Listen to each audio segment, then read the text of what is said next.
Spawnable is the premier podcast spotlighting people of color. Every week, we talk news, what we've been playing, and tell you who's invited to the cookout. Our show is all about talking about gaming through a prism of blackness, because we are the culture. Welcome to Brookago, y'all. What up, Brookago? What up, everybody here in Twitch land, here in podcast land? This is the Spawnable podcast with Kahlief Adams. I am Kahlief Adams, master of audio and master of all things streaming. Not having my audio on mute for 3 times during the beginning of the show, and understanding how technology works in all the different ways that technology actually works. So I'm happy to see you all. Happy that you're all here. Happy to be rocking with you all. Thank you so much for coming through this week and every week. Thank you for dealing with my ineptitude in terms of getting audio into a streaming software. So all that thing and all those things, how they work. First of all, thank you everybody for coming through last week. It was really fantastic to have everybody come through. We have some wonderful folks already hanging out with us in the chat. We have some wonderful folks hanging out with us at home. I hope you're all doing everything you possibly can to keep yourself safe. Wash your hands, wash your butt. Make sure that you are taking care of yourself and your family in all the ways you possibly can. I want to give a huge shout out to the wonderful folks over at Annapurna Interactive for sponsoring our show this week again. Massive love to them and their game, The Pathless, that has come out.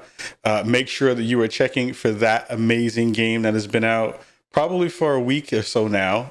So give them a big shout out again for supporting the show and believing in us in all the ways that they usually and always do, because I love to do them. They are fantastic. And we're going to talk a little bit about Pathless a little bit later in the show. We're doing okay here in Brookago. I think, this week has been a pretty busy one. It's been fairly busy with work, with prepping things for the show, with preparing things for the 28th of November, which is going to be a very interesting day. If you like rib beef, that day is going to be a day that you should be sticking around the internets, because there's going to be some fun happening there. There's going to be lots of cool stuff going on. And we'll all be a part of it, and we'll all figure out good ways to enjoy that stuff in those ways. I think for this week, we have a pretty damn good show, one that I'm really excited about, because we have not only conversations around the Game Awards, which just got their nominations shared all over the internets today, but we have a fantastic interview that's going to be coming up a little bit later in the show, with, somebody who I have been trying to get on our show for a very long time, since, 3 years ago when I first saw her on an E3 stage doing her thing for the folks over at Xbox. Sarah Bond will be joining us in this episode. So I'm very, very excited to rock with her tonight. So before we get into that interview, we're going to talk a little bit about the news. We're going to have a little bit of a different format for this episode. Usually we kind of do that stuff towards the end of the show. We're going to do that in the upfront. And I think that, that's going to be how it rolls for 364 for everybody. I think the most interesting part about today was kind of digging into the conversation around the Game Awards, which I think, of course, every year is one of the highlights of the year in the gaming industry. It is still the Grammys of gaming. I think Jeff Keighley has done a phenomenal job of making that show as big as it was, as big as it can possibly be. And I think this year, with them figuring out ways and strategies around COVID to have the Game Awards not only in one place like they usually do in LA, but now in 3 places, in London, I think LA, London, and I forget where the third place is. I'm going to say overseas, somewhere else. That's like Far East, I think. I don't know why I thought Japan was the other place that the show was going to be, but it's going to be in 3 different places this year, which I think is going to be pretty interesting to see how Jeff Keighley knocks that out of the park again, with all the time differences and all the kind of new shows and everything kind of happening in that space. I think that's going to be extremely interesting to see how he pulls that off. But I think for us tonight, what we're going to talk about is less about the pomp and circumstance of the show, it is in Tokyo. Okay, someone in chat says it's in Tokyo. I had a feeling it was in Japan. Um, the pomp and circumstance is one thing, and again, Jeff, we got to get Jeff on the show at some point. I feel like we've been ships in the night often, and I need to reach back out to him to see if we can snag him to come on the show before the Game Awards. Maybe I doubt it because he's going to be super busy planning it, but it may be a cool way to bring him on and talk about some stuff. But I want to kind of go through today. I want to kind of go through some of the categories that they have up and some of the nominees that are in that in those bunches. A thing that just popped into mind that I need to give love on is we have to give a big Brookago round of applause and massive amount of love to our homie, the one and only Zombie Kills, who is now a Twitch partner, who has gotten partnered on GlitchCon live on stream in front of the world. That was one of the best things I've ever seen. I am infinitely happy for her. If there is anybody who deserves partnership on Twitch, it is Zombie. She is constantly busting her ass. She has done so much work in this space, and she is brilliant. And she's killing it for only being in this industry really in like 6 to 7 months. I've never seen anybody grow this fast in this way. And she deserves it. She deserves everything she gets, and she works hard. So it's nice to be able to see people who work hard get what they deserve. And I had to say that because if I didn't, I would have forgotten. But massive love out to Zombie. Hopefully she'll remember us when she gets so big that she forgets the little people. It's hard to forget little people when you're a little person, but that's the way it winds up going. So I want to kind of just get into Game Awards discussion. I want to kind of bring up some of the categories and talk through some of the nominees that we have for the show. So the first one we're going to talk about is Best Indie Game. Best Indie Game right now has Carry On, Fall Guys, Hades, Spelunky 2, and Spiritfarer. This is an interesting category. I think, when we think about what those games represent, of course, the indie space is always going to be a little bit kind of all over the place, right? Because you have so many newcomers to the space. You have so many different avenues for games to kind of be in the space. You also have so many different genres of games that wind up being in here. And this is going to be a really interesting category this year because the big head-to-head names in this one are going to be Fall Guys, Hades, and Spelunky 2. This is a difficult category to pick from this year. And the reason is because Hades was a game that came out a while ago and then magically came back out of nowhere. It pulled the super comeback and then has become the darling of the industry this year. And for good reason. Supergiant just makes good shit. Like Supergiant just knocks it out the park every time that they do something. So I am not surprised by the fact that a Supergiant game is in that grouping. But it is interesting to see how they have pulled that game back, and which is weird because the bugged out thing is like that game wasn't ever. Whoops! I knocked my mic. Wasn't ever a game that was like panned or bad or any of that kind of stuff. Like it was a game where, I always thought that the game was dope. I don't know why it like kind of fell off and then came back. So that was an interesting thing. Spelunky 2, which is one of my favorite games of the year already because I'm a huge Spelunky fan. Mossmouth again coming through with a brilliant sequel to their original game. And then the dark horse, or not even dark horse really, because it's a game that took everybody by storm, was Fall Guys this year. Fall Guys blew up in a way that nobody expected. There's nobody on this planet who could have seen Fall Guys coming in the way that it did, except for me, because I called it back at E3 a year ago. I didn't think I didn't know it was going to get this big, though. I knew it was going to be good, but I didn't know it was going to like take over the world for like 6 months. So that is going to be a very interesting pick for the judges to go through and see who's going to win the best indie game, which I think is probably going to be the biggest or toughest kind of decision this year. Besides, I don't even think Game of the Year is going to be that tough of a decision, but I think that game is those three games right there are going to be hard to pick through to make sure that you have a champion in that space. So if any one of those three wins, then, you know, they deserve it. Also, Carrion is a really good game. I think people should play it. I have not played Spiritfarer, but everybody I know who loves it really loves it. They talk about it a lot, and they dig through it a lot. And they're like, "Yo, that game is so fantastic. You need to play that joint."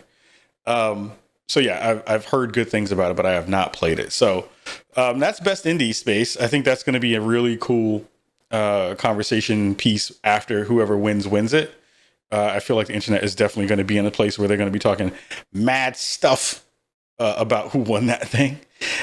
Next up is best multiplayer. We have Animal Crossing New Horizons, Among Us, Call of Duty Warzone, Fall Guys Ultimate Knockout again, and Valorant. Yeah, this one is going to be pretty interesting too. I think Among Us is one of those games like Fall Guys that kind of didn't come out of nowhere, but it was a game that definitely pulled together lots of different people. We saw what happened with AOC on her stream. You know, they were playing that game as the main game to play. It has caused a lot of, not controversy, but it's caused a lot of people who didn't play together to play together, which I thought was pretty interesting. It also made you understand exactly who are your friends who are liars and the really good liars, which was actually pretty cool too. I like that game a lot. I just don't play it enough because it gets me mad. That game gets me actually upset. Like, because I am not an argumentative person. So when you have a game that makes you argue, I can't mess with it. I can't mess with it. It's one of those things that just makes me super, super anxious and mad. And I'm just like, I can't rock with it. Warzone is the darling of all the shooters here. Of course, Warzone deserves to be in there.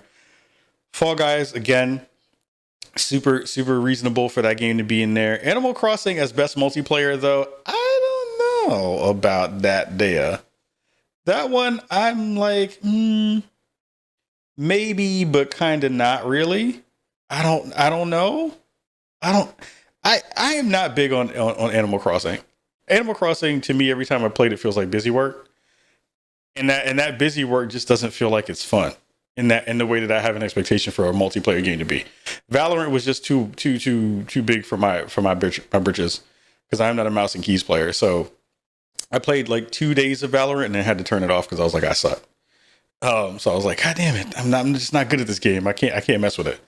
I would probably think that the multiplayer crown is going to go between Fall Guys and Warzone.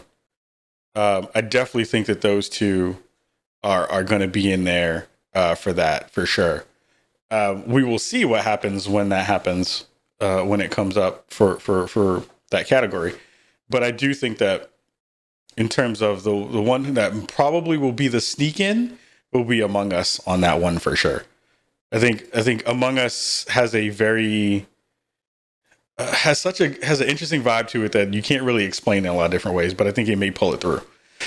Next up, we're going to talk about best narrative. So let's see, best narrative for this year is 13 Sentinels, Aegis Rim, Final Fantasy VII Remake, Ghost of Tsushima, Hades, and Last of Us 2. Ooh, this is going to be pretty, like, people are going to get mad at me for this one because I don't think Ghost of Tsushima should be in this one. I honestly don't. I think Ghost of Tsushima had a bad story. I don't think that story was good at all. I thought that shit was whack. I thought it was pretty whack. I think honestly, and if people have looked at my review, like look at my review on YouTube. I thought the story was pretty weak. I thought it wasn't that great. Final Fantasy VII Remake is there because it's a Final Fantasy game, and it's because it's Final Fantasy VII, and everybody loves Final Fantasy VII. I don't think that. I just saw chat Gamertag Radio, whoever the hell that is, who let them in, said they think that my ribs are whack. All right, November 28th, we'll see. But Final Fantasy VII Remake, I think, is an okay game. I think it's all right. I think it's decent. I think what they did with the new battle systems are actually fantastic. I think that game is great in terms of that. I think that from a story perspective, I was really upset, especially as a person who was returning to that game. So I will say this because I have to always put this disclaimer in when I talk about Final Fantasy VII, because Final Fantasy VII stands will jump into the bushes and then try to stab me in the middle of the night because I said I don't like the game. But that game as a story is an okay story that has been built up over the years because of nostalgia, and I don't think it's that good. For at least 3 months after finishing that game and reviewing it, the tag in my Twitter bio was Shinra was right for a while, for like 3 months. I was like, yo, Shinra is dope. Screw all these freaking stupid Avalanche kids. I hate them. So that was that. Hades is a pretty great story. I think that they've combined and got some things together and made that pretty smartly put together from that game's perspective as a roguelike, and actually giving it a story that people kind of care about. I thought that was brilliant. I think the runaway for this is Last of Us 2. I think Last of Us Part 2 was such a better game than everything else that's in this list, that the picking that is pretty easy in my mind. So we're going to move over on to best ongoing game. I think I've never really liked that as a category name. It's like game that just keeps going, game that just keeps doing stuff and making new versions. It's like they should just call this joint game best patches. Game with the best patches award. Because I just don't understand why they would make that the name of the thing. Oh my goodness. So let's see: Apex Legends, Destiny 2, Call of Duty Warzone, Fortnite, No Man's Sky. I mean, I think to be fair, Destiny 2 should probably win this off of GP. I think No Man's Sky, if you're ever going to do a best ongoing game and you don't give it to No Man's Sky, then that's kind of messed up, because of everybody else, out of all the games that are here that are in this list, No Man's Sky had the biggest turnaround from not great game to amazing game in a fairly short amount of time. If you really want to talk about the game that did the best in this grouping, I think Apex Legends actually should get a good nod here, because Apex Legends has done a fairly good job of continuing to be consistent. Like, they haven't really had any fall off, except for that one video that I saw with the homie Doc Brook and my fam Catatonic Mango, where one of the characters was flying around the screen hanging onto a drone, and it was a bug, and it was the funniest thing I've ever seen in my life. It was fantastic and amazing. But that was amazing. It was art. I don't even know what else that you can say about that. It was great. But I would give this easily to No Man's Sky. I think No Man's Sky should definitely win this again. I think they also have done a good job of steady streams of content that you don't really expect. They've made so many different changes. You see them working on making that game even better on next gen. It runs amazingly smooth now. Like, it is buttery in the way when you jump into worlds now. And the weird thing is, like, I want to play that game with people. I want to play that game and build stuff and actually like make the world around me that we want. Like, make our little group base, make our little commune, and do that stuff. So I want to play No Man's Sky stuff more with people. And I agree with the Dark Tiger in the chat. He says the No Man's Sky community's support is also super great. I would, yes, no doubt. I would definitely say that is the truth. It makes me miss my little website that I had right before No Man's Sky went live, All Our Skies. It was such a good idea, but it didn't work. It didn't work because the game wasn't good at that point. That's the hard part. So we're going to move on. Best Performance is up next. So Best Performance, Ashley Johnson is Ellie, Laura Bailey is Abby, Datsuke Tsushima, I'm totally killing Jin's name, as Jin Sakai, Logan Cunningham as Hades, and Najee Jeter as Miles Morales. Yeah. So I think this is also going to be a very difficult category. I think there's way too many good performances that happened this year. I do not think that Jin Sakai was one of them again. I thought the character was a whack.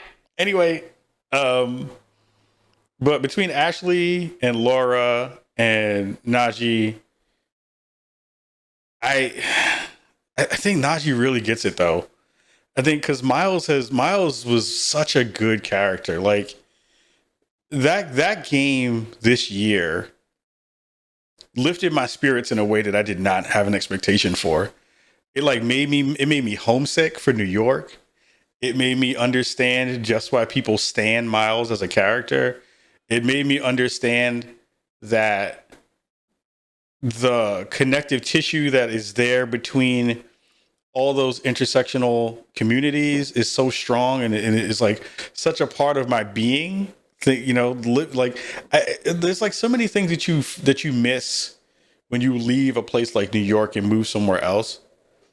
And I think that one of the things that you wind up not remember that you kind of miss is like, especially here now that I'm here in Portland, you miss like small communities of language and people talking to each other in different languages. Like you miss so much of that stuff that Miles Morales and that game like brought that back to me in a way that I did not have an expectation for, and it was pretty dope to be able to get that back in that way.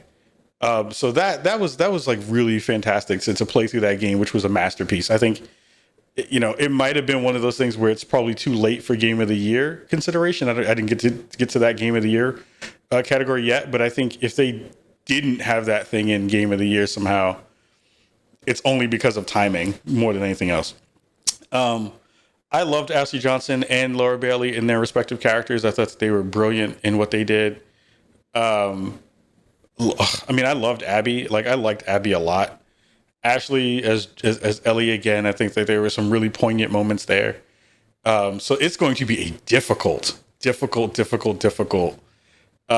calling of who's going to win that category this year. Like I can't even call that joint at all in the way that game was. Those games were kind of shared this year. So next up is best score and music. We have Doom Eternal, Final Fantasy VII Remake, Hades, Ori and the Will of the Wisps, and The Last of Us 2. This one is a little bit weird. Not weird. It's I don't know. Like when I think of scores this year, which games had the best music? Like I know Final Fantasy VII has a big lock on that in a lot of people's hearts. But Hades had some bangers in it though. Hades had some bangers in it, especially at the end. The theme at the end of your run when you finish that game is some of the best music I have ever heard in a game. I don't care what anybody says. That is some of the best music I have ever heard in a game. The Supergiant, like whoever they got in that space to do that music, like I makes me want to email Greg Casava right now and be like, yo, just send him like heart emojis in an email to be like, goddamn, Greg. Damn it, Greg. It's so goddamn good. Whoever they got to do that stuff, it is so fire. Like when the music, when the Game Awards does their like orchestral performances and stuff like that, I want them to play Hades music. If they can play Hades music live, I'm gonna cry. I might have to cry. I'm gonna have a snot bubble tear cry. It's gonna be like this. It's gonna be like this. I'm gonna snot bubble look like I'm in Blair Witch, the black version, and it's gonna be real interesting. Up in that pace, I'm gonna cry. It's gonna be real stupid. But I think Hades should definitely win on the best score in music. I think Last of Us has that like twang to it, that little country twang stuff that they do, that makes you feel it in your heartstrings. But I feel like of all the games in here, like Hades, out of nowhere, pulled that off better than Final Fantasy might have. And Doom Eternal gets an interesting quick nod only because they have really good like motivation music in that game. Like when you're shooting shit in that game and you're going through the process of like running through stuff and running through battles, you feel hype when you play Doom Eternal though. No one can front on that. You definitely do feel hype in a way that you don't usually feel when it comes to most games that are shooters in that way. So I would probably still give this to Hades though, because Hades is just like freaking nuts. That game is a banger for sure. Next up is best action adventure game. So So here's the deal. So like if they have I'm just looking to see if I have the Game of the Year one. Okay, I do have Game of the Year one in here. Okay. For Best Action Adventure one, Assassin's Creed, Ghost of Tsushima, Miles Morales, Ori and the Will of the Wisps, Star Wars Fallen Order. Interesting that that's in there. Last of Us 2 is also in there. Here's the bugged out thing. Like this is an easy one weirdly for me. This has got to be Miles Morales. Like there's no way. Like if you don't put Miles Morales in Game of the Year contention, it would give me pause because I already kind of know which one I would pick for Game of the Year already in the nominees that are in there. But like Assassin's Creed Valhalla is a fantastic game. I just haven't finished it yet, so I can't give most of my opinion about it. Action adventure game for Ghost of Tsushima, I just think that I don't think it should be nominated for anything. I think it's a great game. The multiplayer is a fantastic multiplayer. The single player is lacking. Ori Will of the Wisps is a good game, but I just don't think it was that great.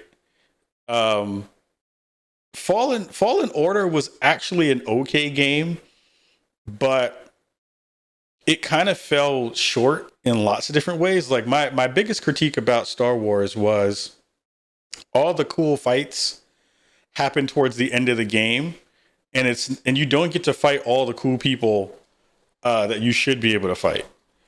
Like there's so many cool characters in there, but you don't really get to fight any of them until like way later in the game, and that part was just like kind of disappointing. Chad is like, yo, tell me how you really feel about Ghost. I already gave that joint a 3. I get that joint a 3 out of 10. Multiplayer is like a 10 out of 10. Single player is like a 3 out of 10. Last of Us 2. I mean, that game is legit phenomenal. Like it is a game where all the systems that are in it feel extremely cohesive. They feel really good together.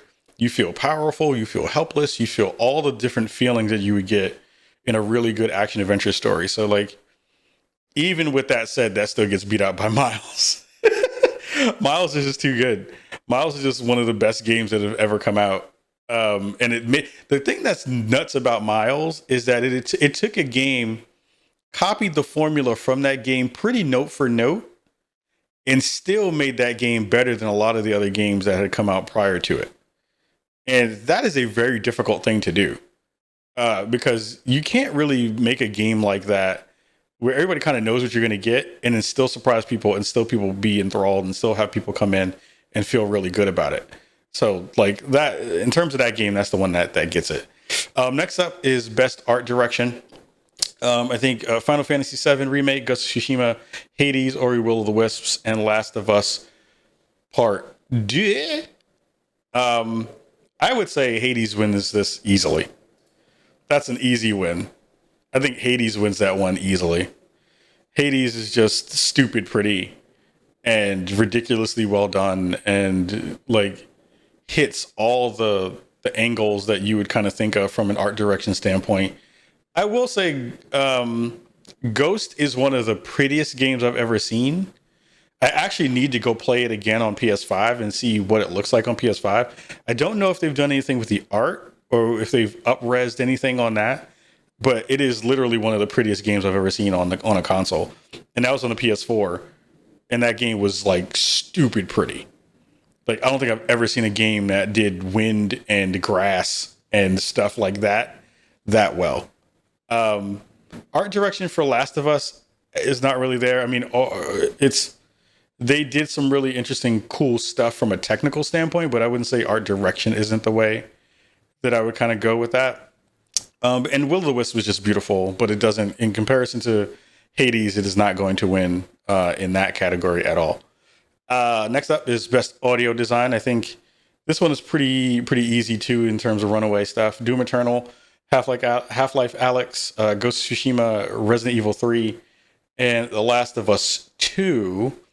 audio design on this one, I think actually, let me think about that one real quick.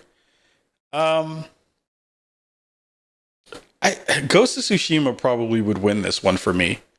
Like, I think Ghost had actually pretty phenomenal audio in terms of, again, stuff like wind and atmospheric sounds and that kind of stuff. I think even just the way that they mimicked the Kurosawa bits with the big drums and the way you kind of feel in the world. Small things they did, like how well they did rain and stuff like that, like the environmental stuff that played around in Ghost of Tsushima was pretty fantastic. I think if there was going to be one category here that I would pick, it would be Ghost for this one. One game that I would pick would probably be Ghost for that one. I think, shout out to Insomniac for not Insomniac, for Sucker Punch for knocking that out of the park, because they definitely did a pretty damn good job on that for sure. Next up is best debut game, which is Carry On, Mortal Shell, Raji and Ancient Epic, Roki and Phasmophoria. This one is a little bit hard for me. I have not played Raji, but there is some love in the chat for Raji. Mortal Shell is a game that I really like because it's from a really small team. And to make a game that they did with like basically two people, that's almost as good as as one of the biggest Dark Soul games that you could have, is pretty phenomenal. I've not played Raji. I've not played Roki. I still haven't played Phasmophoria because I need people to play it with. And Carry On, I played a bunch of that. But it wouldn't necessarily be in that category for me in that way. Weirdly, I don't know why Fall Guys isn't in this, or Among Us isn't in this. Which I think as a debut game, I think either one of those would probably snatch up Raji or Roki. So that's an interesting omission that they did not pull in there. So I wonder why that wasn't a thing. But for me, it would probably be between Phasmophoria and Mortal Shell. I think Phasmophoria just kind of took the internet by storm because of all the spooky stuff. But Mortal Shell, as like me being a friend of devs who love devs who are doing wild shit with no actual team, I'd probably give it to the folks over at Mortal Shell. Next up is best esports game. I think we all kind of know where this one is going to go. I was about to say Mortal Kombat. That's not an esports game. It is esports, actually. It's FGC stuff. But not in the same way you think about it. Call of Duty Modern Warfare, Counter-Strike is always in there. Fortnite, League of Legends, and Valorant. I have been watching way more League of Legends of late. And that's probably why I'm always so sleepy, because they have all their matches at like 2 in the goddamn morning. So I've been watching a lot of League of Legends. Fortnite, of course, is the mainstay at this point. Counter-Strike is also a mainstay. Call of Duty Modern Warfare is also kind of a mainstay. I'll probably give it to Valorant, because I think Valorant as a new game actually caught fire in a pretty good way. I think a lot of people came to that game and not having lots of expectations for that game to be good, and they actually pulled it off in a good way in terms of Riot. I'd probably give it to that one, because this is probably the one I think most people would kind of give the nod to. But I do feel like it's one of those games that kind of just like snuck up on people again. Like, people were really excited about it, and it wound up kind of planting its flag, and then also kind of falling off in another weird way. Like, it got mad pub, and then everybody kind of dipped off on it, which is also kind of weird. Fortnite is kind of done in terms of that, and in terms of that space, even though they still make money. Even though Epic was talking about fighting Apple is like civil rights. I'm not going to talk about that this episode, because I just don't want to be mad. But I was like, it's the wildest statement I've heard of 2020, besides I won the election. Anyway, best fighting game is up next. This one is easy for me because I'm a Mortal Kombat stan. Grand Blue Fantasy Versus, which actually I heard is really good. Mortal Kombat 11 Ultimate, Street Fighter 5 Championship Edition, One Punch Man, a hero nobody knows. I did not know they had a game. What? One Punch has a game? What? Under Night in Birth, EXE late Control L. That's way too many words in a name of a title. That is just stupid, and they need to remove that game from the conversation because it has too many words. That is unreasonable. That is just not okay. Take that game out just for that fact alone. I'm actually surprised Power Rangers didn't make it in here because Power Rangers game is actually pretty dope. People kind of fronting on that game, but it's actually pretty good. This automatically goes to Mortal Kombat because Mortal Kombat is the best, and that's because I said so. I think Street Fighter is finding its way back. Actually, there's going to be a really cool Marvel vs. Capcom tournament coming up on Twitch Rivals soon, which is going to be actually really cool because they're bringing it back and actually figuring out ways to make netcode work, which is pretty fantastic. I was literally, before I got here to do the show, was playing some Mortal Kombat, messing around with Rambo, and getting my face beat because I don't know his combos yet. And that was great. I hate everyone who picks Rain. That's all I'm going to say. Thank you.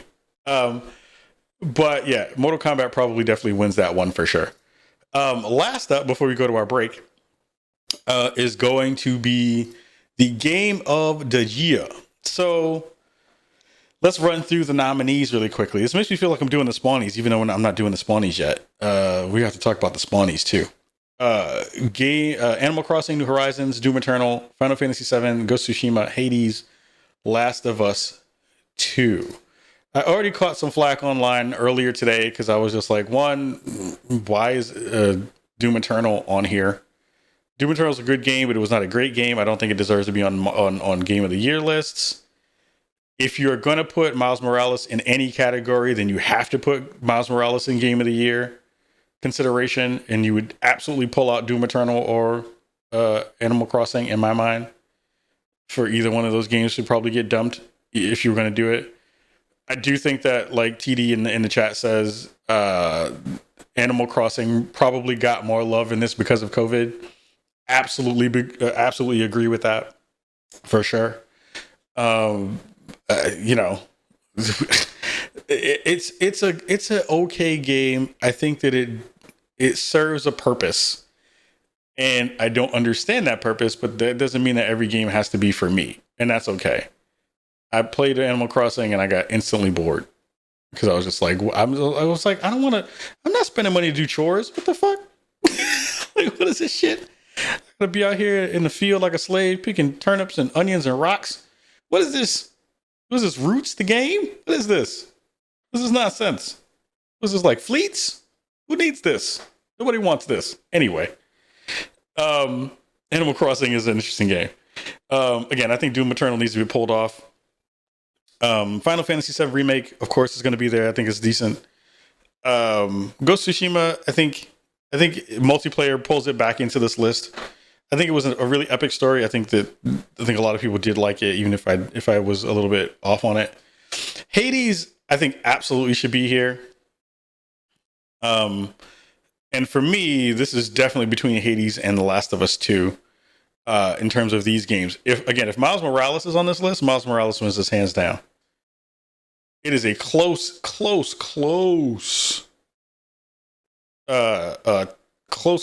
tie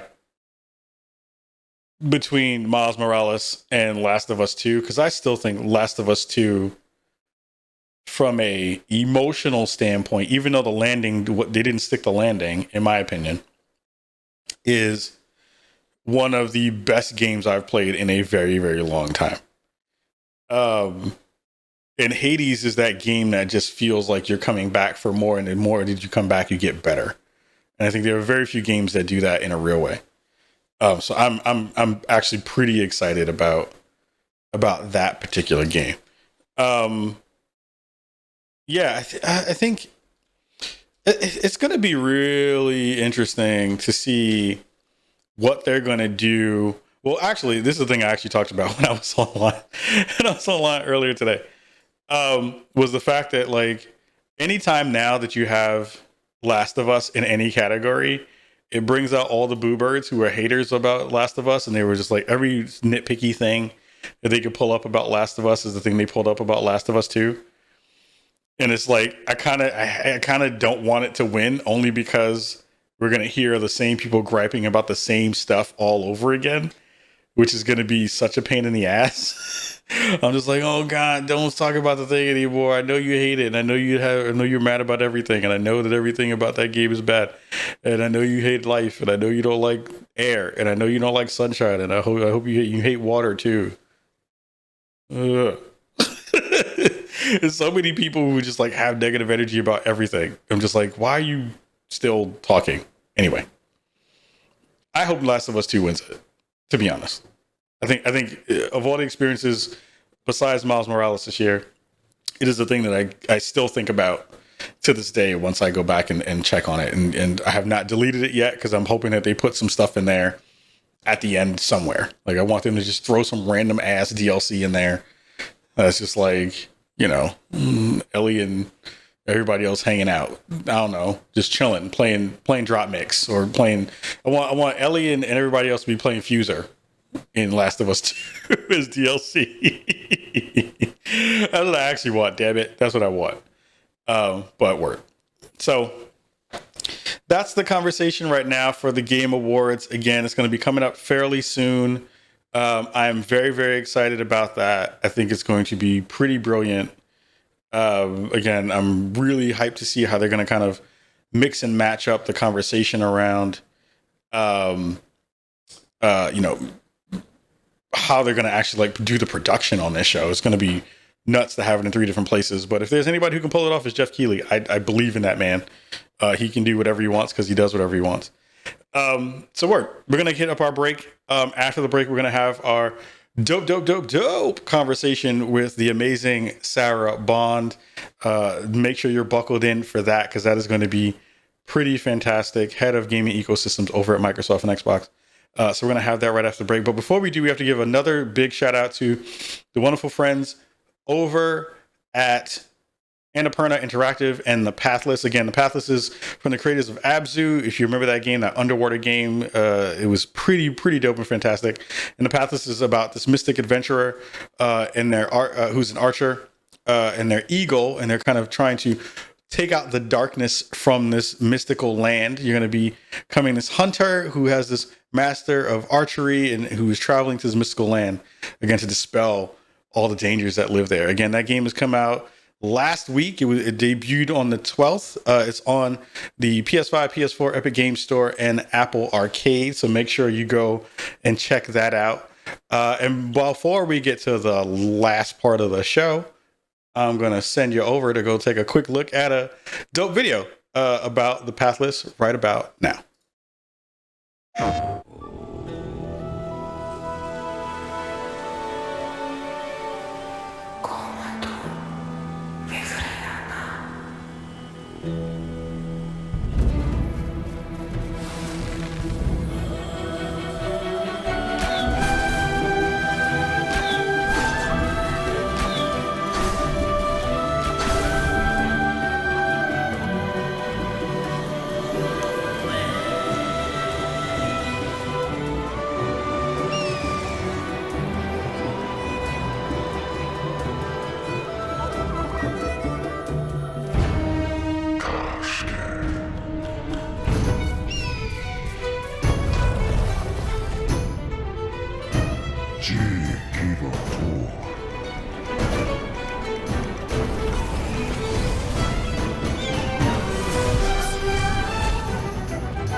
Zakiva.